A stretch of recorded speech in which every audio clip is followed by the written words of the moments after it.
What's good, fellas? Welcome back to a Table for One show. We got here Maddie. What's good with you? We got Basketball for Brains, Sports Fluent, OJ knows sports, man. Last week I took the dub. Dub took the dub. Y'all already know, ain't nothing, it's usual things, usual dub things, man.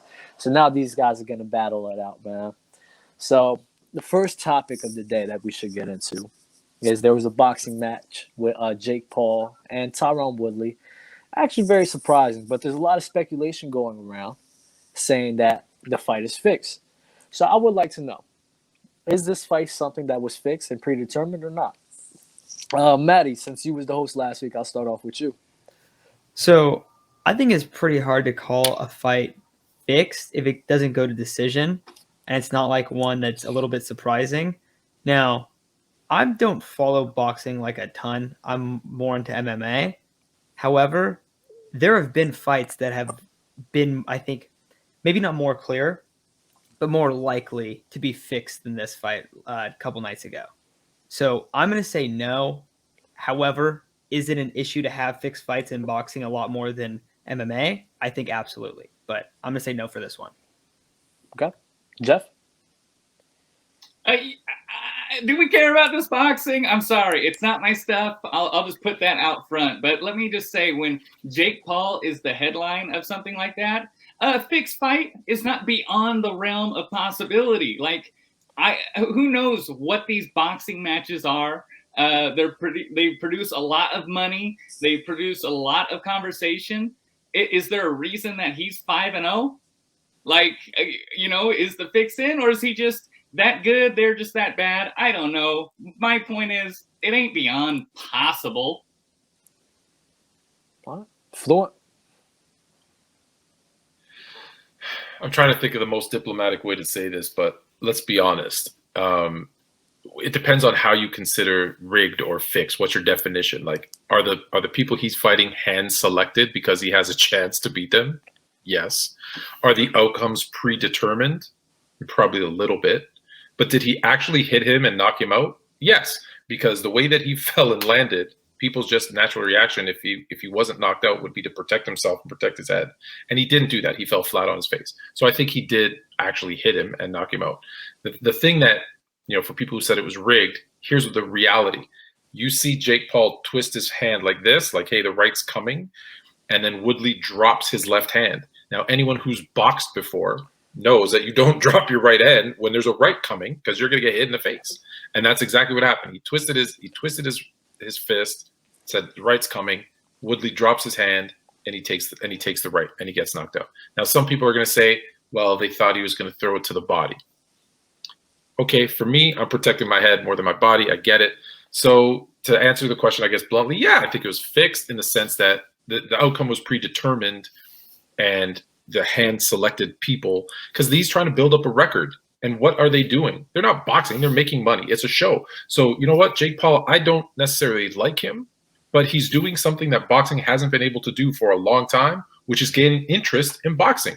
So he's actually, from the entertainment value, actually good for boxing. But yes, I think the outcomes are predetermined. How it finishes, maybe it's like a wrestling match where they, like WWE, right? Like, listen, Triple H is going to win. You guys figure out how you do it. Yeah, I could see that. OJ knows sports. Well, it's interesting that you say that boxing is not, I forgot what word you use. I guess you're trying to say they're not generating enough interest. Well, it depends. I mean, to a casual, maybe, but to someone that knows boxing, knows that Errol Spence is very entertaining. Crawford is very entertaining, right? Canelo Alvarez is very entertaining. It's a plethora of guys that box that are very entertaining. But the thing about boxing is very niche, right? It's either you know it or you don't. It's hard to be a casual boxing fan, right? So in that sense, I think, it's vastly entertaining, but at the same time, it's definitely not as entertaining as in days past. And I think what Jake and those guys have done, they're sort of getting that casual fan base, and like that's kind of like they're not really committed to boxing. So I'll give them props for that. But none of that has to do with the question I had, which is, was it rigged? So boxing has always had a history of rigging and controversy and things of that nature. So if regular boxing can have that, why not for this circus, which is, and make no mistake about it, this is what it is, right? It's a circus, right? And so for me, I don't think I have enough evidence to outright say that it was rigged. But from what I've seen, like what you mentioned, Anthony, as far as the twisting of the glove and putting his left hand down, yeah, there's enough there for me to conclude that it's possible or even likely that it was rigged. But is that enough to for me to go all the way and say it was rigged? No, it's not. But it's definitely suspicious.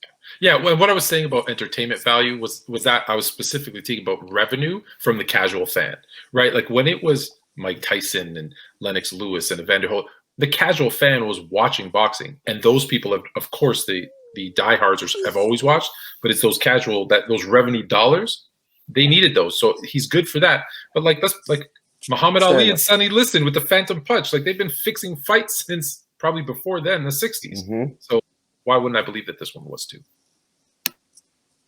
All right, that's great points, man. Great points. You know, you guys all had a lot of good Jeff. things to say, but Jeff. basketball for brains. I'm sorry, bro. I just feel as if you just didn't elaborate at all on it, and that's kind of the reason why it's just kind of hard to give you points for that. So sorry, bro, but I don't blame you. I'm like a real sport, so when there's substance and to talk about, I can do that. When we're talking about Yeah. pure boxing. shallow entertainment, like Jake Paul boxing matches, I can't go there. I'm sorry. All right. You can partner with me on the next round. We're good. That's fine. That's fine. But listen, Hey we're not Jeff, gonna man, get into sorry. it. Hey Jeff, sorry you had to throw in the towel. You might not understand that reference, but yeah, man, maybe next week. But I So- don't get sweaty in the first round. Oh, are we still talking about boxing? No, I'm kidding. So Rocky should have threw in the towel for poor Apollo Creed. Okay, anyways, go ahead. oh my God, one of the most heartbreaking deaths in my life. Facts. It's like, nah. So let's get into the next topic at hand. The next one was what? Oh my God, I'm so sorry. I'm having a brain aneurysm. But Brain aneurysm. Brain But, fart. I think it's Yeah, that's probably a so- safer one. NFL So the- MVPs. I thought it was what's a better no. scorer? We're ending on that. What defines a better scorer in Yes, the NBA? that's what it is. I was trying to figure out the words. So what defines a better score in the NBA? A lot of people have a lot of different opinions on that. And it seems like a hot Please topic let me going go in the first. NBA. OJ, I was definitely about to go first with you. OJ. so Absolutely, man. What's your take? This is my most literally exciting topic to talk about because it's been going on everywhere. And I made this video that it didn't go viral. A lot of people were talking about it. Basically, I said LeBron James was a better scorer than Kobe, Carmelo, and even James Harden, right? Because for me, it's simple, right? And I think Chilton is very similar in this approach that I don't care about your bag. I don't care about how versatile you are. I don't care about none of that, right? What is the point of having a bag or skill set? What is the point? It is a tool. It is a means to an end. And if you can achieve that end more efficiently and at a higher level of quality with less bag or less versatility, less skill, then that's all I care about. So for me, a better score is defined by productivity. How much can you score? How much can you do that efficiently? And can you do that and sustain that for over a long period of time? And the last thing I'll say is this, right? Most of us here would probably think Kobe's a better scorer than LeBron James and James Harden and Carmelo Anthony. Okay, I'll give you guys a fun stat. LeBron James has scored less than 25 points in his entire NBA career once. That was his rookie year. Kobe has scored less than 25 points a game his entire career 7 times. James Harden 6 times. Carmelo Anthony 6 times. So in that span that LeBron James scored at least 25 points per game, he did it more efficiently than those guys that I named. So tell me, who's a better scorer? Fluent. Rhetorical. Next question. People try to confuse either because they don't know or because they're trying to change the narrative because they know that they've lost and talk about skill and talk about versatility, right? KD is a more versatile scorer than Kareem Abdul-Jabbar. But guess what? Kareem Abdul-Jabbar only had one move, a skyhook, but you couldn't stop it. So is he not the better scorer because he scored more points?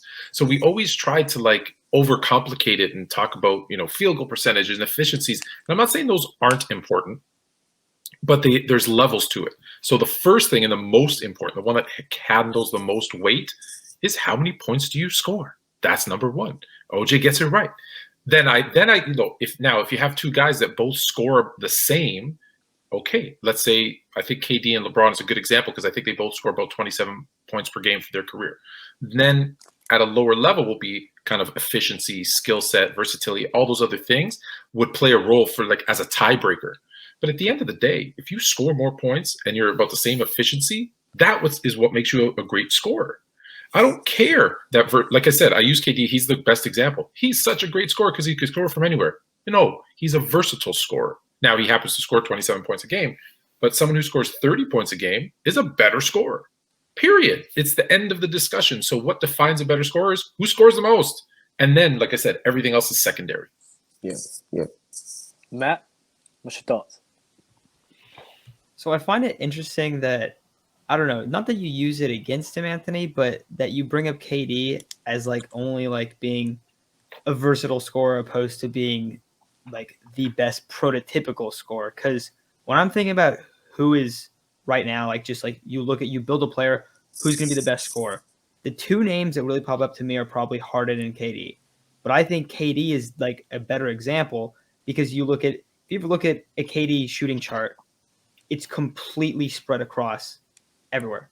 He takes a bunch of threes, takes a bunch of mid-range, scores inside a lot as well. He can score from any area. He's super long. Now he's skinny, but I mean, unless you're really trying to drive like LeBron and really dominate in one area, that's all right. And he's probably, I would say, the most prototypical scorer because of how versatile he is. So to me, the best scorer is someone that can do multiple things. And there are cases where, okay, you get Shaq inside. Yeah, Shaq's going to be amazing inside. But he is limited to only being inside. And for today's league, you won't be able to score inside and outside. And you look at all of the star players, you have to be able to do both. So to me, it's the guy that's most versatile. That's the guy I want to be my best scorer. So can I rebuttal real quick? Like, I'm going to rebuttal real quick with the KD thing. All right, so since we're talking about KD, right? KD, since his injury, his Achilles injury, KD's percentage of driving to the basket has lowered by about 30%. So he does not drive the ball nearly as aggressively as he once did pre-injury. But if you actually look at the numbers, KD is just as efficient not driving as much as when he did drive.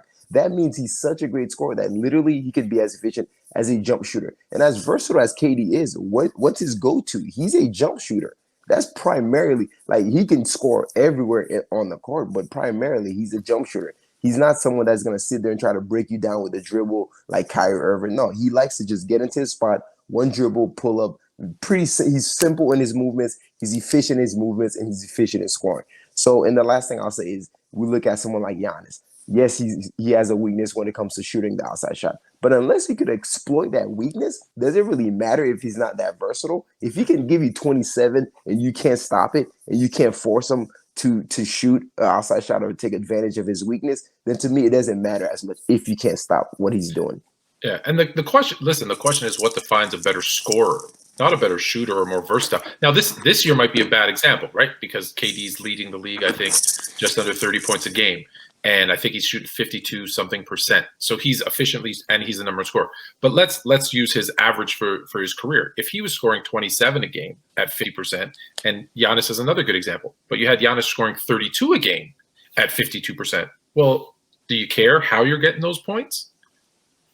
You don't, right? As long as you're getting those points, because at the end of the day, you need to listen. The team that scores more points wins 100% of the games. So again, versatility. I'm not saying it's a knock. I'm saying if all things are equal, yes, then you look at efficiency and versatility. But I'm going to take a 35-point a game scorer. Who's the better scorer? I'm going to take a 35-point per game scorer over a 25-point per game scorer every time. I don't care if the 35-point per scorer all he does is skyhooks, right? So I'm taking Kareem in his prime, averaging 35 a game, versus whoever who's scoring 25 a game every single time as the better scorer.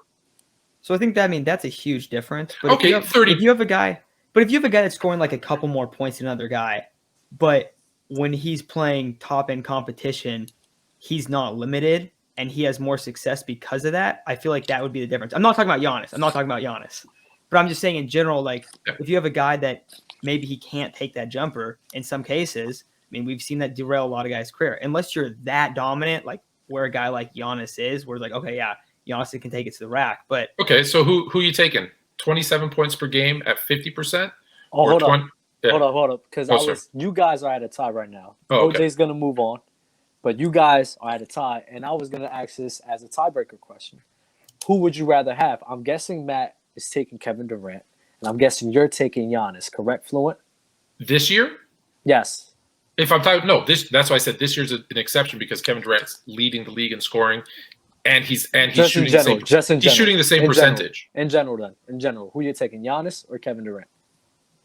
No, I think Kevin Durant still. I'm taking Kevin Durant because Kevin Durant averages more points per game and he's more efficient than Giannis. But that's what I'm saying. It has to be a hypothetical. That's why I said, like, if I'm comparing two guys that are scoring, one guy who's scoring 28 points a game and another who's scoring 27 points per game, and the one who's shooting 26 points per game, shoots threes, shoots mid-range, and shoots post-up. The other guy only does one thing. I'm taking the guy who scores more. I'm taking the guy who scores more as the better scorer. Yes, every time. But there's other factors. Like if you're just scoring like raw points and you can't score against the elite defenders in the NBA, that's all I'm saying. That's why I'm saying that's a different conversation, though. That's a different conversation against elite. We're assuming they do the same thing against everybody, right? So again, I'm taking the guy, again, on its most simplest terms, you take the guy who scores the most points. That's the better scorer. And then, like I said, if it's tie, then you work your way onto those. Those other things are secondary. It's like when you're talking about who's the GOAT, right? You talk about all their things, and then accolades is secondary, rings is third. Like, though you have to factor in all those things after the fact. But like, you don't just say Robert Ory's the GOAT because he has 7 rings. No, he has to have a full body of work first before you get to that. So what I'm saying is you take the guy who scores the most points. Then if it's a tie or really close, then you start to factor in those other things because those other things are secondary to the conversation. So you're saying straight up, just look at the points. Yeah, of course. Yes, your production matters. Your production matters. The person who scores the most points is the better scorer. Like, and that's why you use such a big gap because y'all want to say, Kevin Durant's a better scorer than Jordan. No, Jordan averages 4 more points a game. He's the better scorer. I don't care that you don't think he could shoot threes. I don't care. Matt, you got anything to rebuttal? No, I'll leave it at that. I'm a little confused. Damn it. Oh, man. No rebuttal, therefore I win. Yeah, I'm so sorry, Matt. I wanted you to go. But it's like when we're talking about, this debate, you got to go with the guy who's controlling the room. And Fluent just controlled the room, even though I absolutely hated everything that he said. And I don't agree with him at all. Controlling the room, aka monopolizing the conversation. Yeah, so I have to give it to Fluent. So Sir. Yes, I hate everything that both those guys said, but we're just gonna keep it moving. I don't want to turn this into another debate show. It's because we're right, OJ. So Fluent and OJ, the last question is the NFL MVP. Who are you guys taking? And since OJ won the last round, OJ, you get to go first. I'm taking Aaron Rodgers. Pretty simple to me. I don't know why people are talking about Jonathan Taylor. He's having a very good season, but last time I checked, for a running back to win the MVP, you would have to have a historic season, right? So go back and look at Adrian Peterson, LaDainian Tomlinson, Sean Alexander. Those guys were either having like 2,000-yard seasons or like upwards of 25 plus touchdowns. He's not having that historic season. Now, I know there's still 2-3 games left. He can compile a lot of stats, but he needs to average like 160 yards for the remaining games to even get 2,000 yards. So he's out of it. Really, then what we have is Matthew Stafford. He was terrible in the month of November, and I'm sorry, I can't look past that. So now it really comes down to Tom Brady and Aaron Rodgers. And although Tom Brady's number 1 right now in yards, touchdowns, I'm going to give it to Aaron Rodgers. Aaron Rodgers has had one bad game the entire season against the Saints. After that, he's had nothing but stellar performances. And the best game, in my opinion, the best quarterback performance I've seen was when Aaron Rodgers beat Arizona without Bakhtiari, without Jair, without Devontae Adams, and he beat them. And so But when I look at Tom Brady, he had his worst performance against the Saints. He was shut out. And Tom Brady has had 3 terrible games, 2 games against the Saints, and then 1 game against the Washington football team, whereas Aaron Rodgers has only had 1 bad game. And at the end of the day, forget the stats, forget the wins, forget all of that. Who is a better quarterback? Aaron Rodgers is undeniably the best quarterback in the league, and his stats just happen to reflect that as well. So to me, it's Aaron Rodgers, and Vegas seems to agree with me as well. So, yeah. I'll tell you who's not winning it. It's not going to be anything other than a quarterback. And I love that people are bringing up Jonathan Taylor, but let's be honest. Jonathan Taylor isn't even the best running back in his division. Only because Derrick Henry got hurt are we talking about Jonathan Taylor. People have brought up Cooper Kupp. I think I think he deserves those guys. Those names need to be thrown in there, but we know that those positions aren't winning it. They deserve it. They deserve to be thrown in there. They're not winning it, but they need to be given some love. So what are we looking at? When we look at MVP in football for the 90% of the time, 95% of the time, it's a quarterback. So until the NFL changes, it's a quarterback. They might as well just call it the quarterback award because it's going to a quarterback. And then you're right. It's between Aaron Rodgers and Tom Brady. Let's be honest. Aaron Rodgers. So right now I have them neck and neck. I have Aaron Rodgers and Tom Brady neck and neck. Brady has, I believe, more yards. Rodgers has some more touchdowns. Rodgers has played more consistent throughout the year. So that's kind of if you would have asked me last week before the game against the Saints, I probably would have said Tom Brady. Today, I'm going with Aaron Rodgers. He's been the most consistent, the best. He's the most valuable to his team. I think the pieces around Brady on offense until recently where they got hurt, I think Brady had a better team around him on offense, whereas Rodgers really has a good running game, but he really only has Devontae Adams to throw to. So yeah, I think Aaron Rodgers by a hair, but I think it can change depending on what happens on the last 3 weeks. So whoever finishes strong, and I'll say this, whoever finishes with the most wins, whichever team has the most wins at the end of the season, that quarterback is going to win. And by that, I think it's going to be Green Bay. So yeah, I hate to say it, but I'm going with Aaron Rodgers. Well, I mean, by that, I don't think it's going to be Green Bay. By that, it's going to be the Bucs. We have the Panthers, then the Jets, then the Panthers. So that favors us drastically. And you alluded to the fact that it should be a quarterback award, as if, like, to me, is there some level of bias for quarterbacks? Absolutely. It as well as there should be. They should value quarterbacks more than anything else. And some people say, oh, man, we should look at all these other guys, Cooper Kupp, da-da-da. No, like the quarterback should be favored. Why? I'll ask you guys one question. In the past 40 years, can you name me a Super Bowl winning team, right, whose quarterback was not either top 10 or they had a top 10 defense? Good luck. You're not going to find many. Like, good thing you threw in the defense, because if you didn't throw in the defense, I could give you some quarterbacks that won. You have Brad Johnson in the Bucs, and Trent Dilfer, Nick some Foles, of these guys. Yeah, for sure. Eli Manning, all quarterbacks.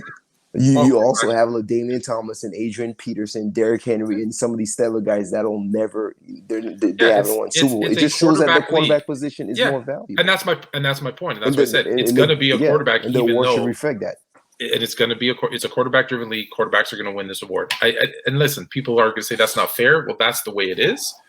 And it's between these two guys. I will say this, just to go opposite. Now, you know what? Maybe I'll switch my pick up and go with Tom Brady, because here's why I think Tom Brady's going to win it. I've just changed my mind. This is what, if you asked me before last week, I'm going to go back to what I said last week. When the people vote, they're going to say this. Statistically, they're neck and neck. Their teams' win records are going to be close. But they're going to look at this. Wow, at Tom Brady's age, look what he's doing. And I think that puts him over the hump. I think that's going to put him over the hump, even though I don't agree that it should. I think it will. So I think I've convinced myself Tom Brady's on the contrary. On the contrary, they're actually going to look at Aaron Rodgers and realize that Aaron Rodgers has done just as much, if not more, than Brady, with clearly less talent. No, but he's got a much better running game. But overall, on both sides of the ball, Tampa Bay's defense. You live in Tampa, you know that defense is decimated, and he's got 2 running backs. Hold on, Aaron Rodgers has 2 running backs, and Tom Brady has half of one. You're not going to sit here and you're going to say that the Packers are more talented than the Bucs. This is what's going to happen. Yeah, you're going to put up Fournette against AJ Dillon and Aaron Rodgers. Who's better? Be honest. Who's better? Ronald Jones and Fournette versus Aaron Jones and AJ Dillon? Oh, Who's got the better? The Packers. That's Yeah, what the I'm about. Packers. Who's got a better Yeah. running game? Devontae Adams, the best wide receiver on No, both he teams. doesn't have a better wide. Okay, what else? He doesn't have a better So wide Aaron receiver Rodgers. So core. hold on. So Aaron Rodgers has the best running back tandem and the best wide receiver. So he's got more talent. Better. Better. He's Top got to more bottom talent. on both. Hold on. Let me ask you a simple question, and I'm gonna see how far you're gonna go with your lies. Okay? I'm going top in. to bottom. I'm top all to in on Tom bottom. Brady. Both sides of the ball, defense and offense. You're gonna sit here with a straight face. I'm assuming you're sober and say that Packers are more talented than the Bucks. Yep. Today. Wow. Absolutely. Wow. That is today they're not more talented. The lengths. How many DBs are hurt? Who's playing DB? Who's playing DB for the Bucks? Last time I checked, Jair Alexander has been hurt most of the season. In a quarterback-driven passing league, how many defensive backs are hurt on the Tampa Bay Bucks? Name me another stud on the Packers O-line besides Why aren't you answering the who's question? been hurt all year. You're not answering the question. The Bucks have like 3 studs. My point is this: the whole season. regardless of what he's trying to convince you, the NFL, the way they vote, they're going to say 44 years old, 106 years old, however old Tom Brady is. I can't believe what he's doing at his age. And you know what else? The tie's going to go to the old man. And you know what else? You know what else? They love Dub-Zero, Tom. guess what? When he does his vote, he's going to pick me, and the tie's not going to go to the old man. So that's because he's opposite of the NFL. Because he's opposite of the NFL. Let me tell you right. something. He's wanted me out since round 1. So we know what's going to happen. We know what's going to happen. Fluent, let me tell you something. Nice reverse psychology. You was real close to, getting booted up out of here. Real close to it. But after you went on your Tom Brady tangent, after you went through, because honestly, those were all the points I was looking for that argument. And you nailed every single one, and you was actually controlling the room. You mentioned that OJ wasn't answering the question which you asked, and he couldn't answer it because he already knew the truth. He knows the answer. I have to, you was losing, and the way that you just bounced back, I was like, I got to give my hats off. That was nice. That's a Tom Brady-esque comeback. That's a Tom Brady-esque comeback. That was real nice. I'm not gonna ask Jeff, but Matt, seriously, that's fine. I'll take the L. But Matt, I want your opinion.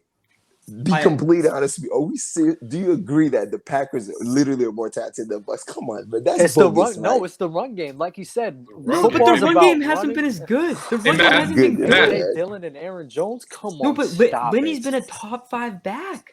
Lenny's been amazing. Matt, have you stopped recording? No, but No, we gonna keep this going because this is fire. You wanna know why? Because Antonio Brown hasn't been playing. Let's keep that in mind. They're not as star-studded. They have Gronk, nice. He's been hurt as well. They have Chris Godwin and Mike Evans who's been playing for the majority of the year. Godwin just got hurt. Godwin just got hurt though. Yeah. But their CBs, like he mentioned, has been hurt. But Evans and Chris Godwin has been the only consistent guys on that team. Hold on, even hurt. Hold on, honestly, even hurt. You're saying that Aaron Rodgers and AJ Dillon combined are worse than Fournette and Jones? Come on, exactly. Come on. Wait, be honest. Be honest. Be honest. Who has the better running backs? No, honestly, the Packers' backs are better, but exactly this year, so the Packers' backs are better. The Packers are better. Run game and who's got the best wide receiver? Yeah, the Jones was hurt. Yeah. I think I want to say Leonard Fournette has more touchdowns and yards than Jones. I want to say that he does. I would bet that the Bucks backfield has better stats on the year. And the corners are back. Combined? No, not at all. No. They won a game. I'm gonna look right now. They won the Arizona game just but because not only that, AJ Dillon. Not only that, Tom Brady's worst game was just absolutely atrocious. Aaron Rodgers' best game blows Tom Brady's best game. Like that game against Arizona. So, but what? Hold on. They won because of the AJ Dillon and Aaron Jones. Rodgers' first game. That was the worst game of the season. And he missed the game. And he missed the game. But did they get shut out? I don't remember. No, he didn't get shut out. He did not get shut out. You guys are nuts. You guys have to understand something. Aaron Rodgers lost to the Saints when they had a healthy Kamara. They had Jameis Winston, their starter. They had guys. I can't believe you're putting this bad juju on the Bucks. It's not bad juju. I'm not gonna. Wait. I will not be partial. I'm not gonna be partial because I'm a Bucks fan. What's wrong with the team just having somebody's number? That happens all the time in the NFL. All the time. The Saints just have their number. There's nothing wrong with it, but my point is this: Aaron Rodgers losing to the Saints is more justifiable than Tom Brady losing to the Saints when he lost to the Saints. We're talking about like Why? their starting quarterback is a running back, effectively. But why? Like that, Why is it? like It's a divisional game. It's a divisional why? game. They always Why? struggle against each other. Why? Because of context. That's why. But listen, the whole divisional game thing. The reason I'm not buying that is because the Packers own the NFC North. Okay, Tom Brady owned the AFC South back or AFC He always East. struggled Like against the Always Dolphins. struggled against the Dolphins, though. He was struggling I against don't the call it Dolphins. struggle, bro. They What? would split the Dolphins. That's not struggling to me. That Splitting is them they is not should blow them struggling. out every single time. The They should. Dolphins have the Dolphins ever beaten Tom Brady twice? That's maybe happened once his entire career, maybe once. But still, So I don't it know if happens. that's to me. I would say it's competitive. I wouldn't say it's struggle, but the But- Bucks like. But They again, get look at what owned. Fluence said. Godwin got hurt that game. AB's not there. The CBs isn't there. The team's hurt right now. Fournette got like Yeah, they are hurt. But here's the thing, though: those guys got hurt in the second half. They had those guys in the first half, and they still managed to put up 0 points. Did Aaron Rodgers play against the Vikings? Yeah, he's played every And game. how bad are the Vikings that they lost? The Vikings are the best good team in the league, or the worst oh, bad team. now it's an like excuse. They're No, It's not an Vikings excuse. are I'm what? serious, The Vikings man. are terrible. Nah, I don't think they're terrible. Oh, I don't. man. I think they're better than their record shows. And I mean, this- and for a team, I think they're worse gonna than make the I think they're playoffs. worse than the record shows. This You scoring think they're tangent, terrible, but they're gonna make the playoffs. So what this does that scoring say? tangent that you guys are on, it's bro. Wait, Y'all gotta stop. Rodgers threw 4 touchdowns against the Vikings and didn't throw a pick. They lost. Ding Rodgers dong. he had Oh, now they lost. 148 Hold on, quarterback rating. That's almost this perfect. is the goalpost. This is the goalpost, Anthony. Hey, By the are we way- wrapped up, or does Anthony need his 30? No, I I gotta already say one thing. I gotta say got. one Oh yeah, I thing. need my 30 seconds. Can I get my 30 seconds of fame? Oh yeah. Go. I forgot. I don't. Okay. Yeah. Great. What should I do? What should I do? My 30 seconds of fame. Clock's in. You're 5 seconds in. Say thank you to Dub Zero. All right. What do I got? 30 seconds. Yeah, First, build on your mountain of lies. Dub Zero.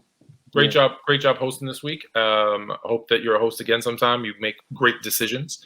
And I want to call out. I know I've said this on some other shows, but I want to call out 2 things, 2 football-related things. One, congratulations to my guy Hugh Jackson on becoming the head coach of Grambling State University. Big things happen in HBCUs.